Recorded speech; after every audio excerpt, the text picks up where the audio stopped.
Vahel tunnen, et olen Kalevi tütar, kes viskab rahnud sängi ja siis on pettunud ja täis ängi, et nad minuga pärast sooja kodu ei mängi. Aga äkki olen mina hoopis kivi, mis lendab ainult siis, kui mind visatakse. Maandudes muutun mugavaks, mässin ennast sambla linade sisse teeseldes, et see ongi minu kodu. Ära mängi lolli. Sa ei saagi oodata teistelt päästja rolli, kui oled selle ameti ammu juba ise täitnud. Sa oled õiges kohas, aga sa ei ole kivi ega ka Kalevi tütar.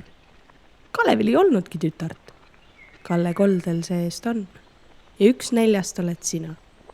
Sa oled küll loodud lendama. Aga selleks pead enne koldest tulega mängima. Sa oled lind. Paraku mütoloogiline ja päris kõigil ei ole sinusse usku, aga ega see fööniksist vähem lindu tee.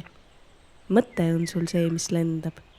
Ja sellest sulle piisab, et kujutleda endale tiivad.